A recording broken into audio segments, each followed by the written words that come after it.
Well, the heart supports right effort. You see, so the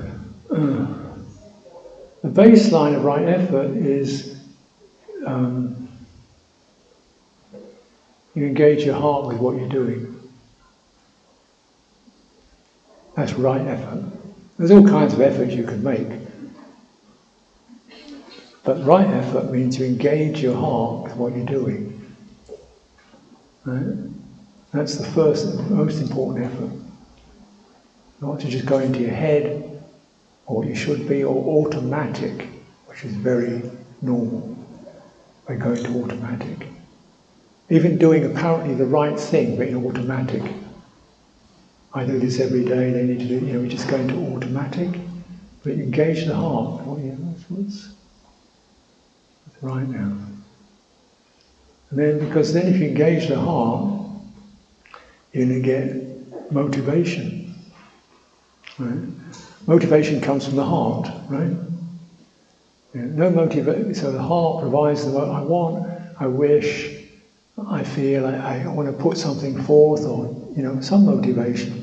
Either I want to put that aside, that's a motivation. I want to stay back and stay steady and not get involved, that's a motivation. I want to give everything I can to this, that's a motivation.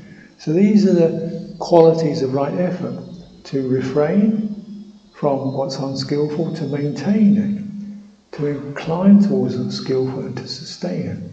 That has to come from the heart. And the heart has to know to be motivated. So because this feels right and true and good. So then we're applying that to sitting still, walking even, where we can go into automatic. In automatic meditation, sit there, watch the breath, mind's going, because you're going automatic. So the motivation is so you get the motivation to come from the heart. Then that connects you to the root of fruitful energy, which is heart energy. So then you encourage that. So you incline towards ways in which the heart can express itself, move our bodies, move our speech, move our thoughts in ways that we feel fruitful and gladdened by. Then we've completed an action of right effort. And when we use a word like effort, we can kind of mistake that for the more effort the better, or kind of almost a sense of strain. Willpower, which is more like motivated from an ideological basis, what I should be, what they say in the books, what I could be if only I wasn't, So we're coming from an ideological position with willpower. I should be able to sit still for an hour. Yeah, well, let's see, and so this can override the heart.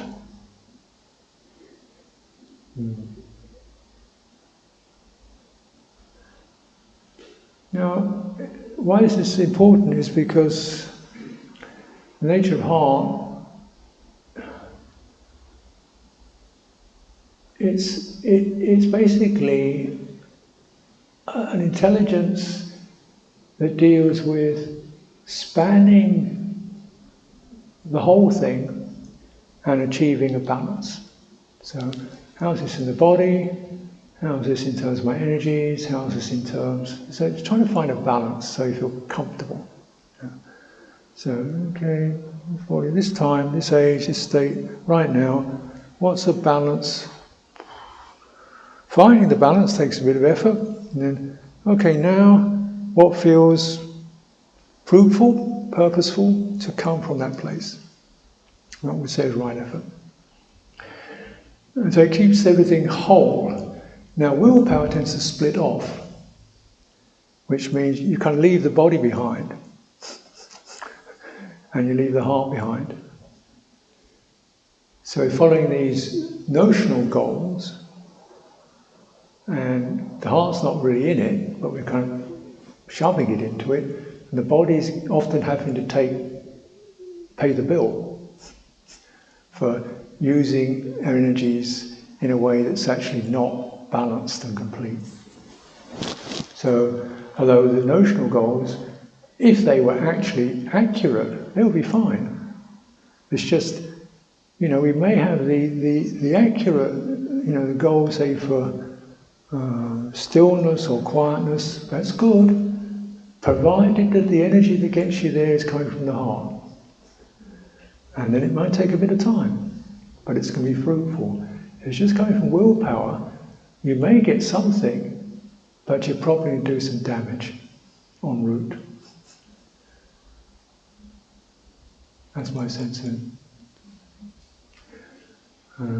But the beauty is, if we are able to connect the heart to our efforts, our energies, and there's some sense of that was beautifully done, then you get the feedback loop, whereby you can feel gladdened, uplifted, and so that's highly recommended. It's called the upward spiral. So you might say, I have refrained from killing, stealing. Yeah, I have. I felt an impulse, but I didn't follow it. I have associated with good people.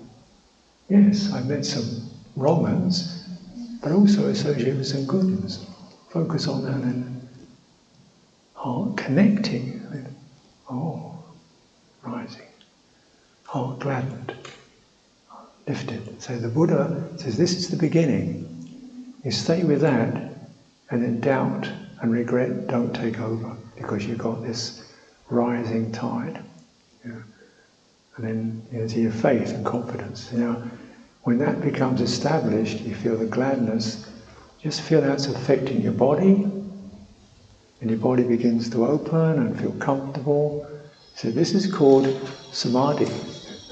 Because when the heart is happy and the body is comfortable, everything collects. So that's the positive feedback of right effort. Right effort leads to right mindfulness, which means the ability to bear something in mind and stay with it takes effort. And the fruition of it is we arrive at a state of stability from which true wisdom can arise. So there's a fruition. But, you've always got to start from the heart, from where you are.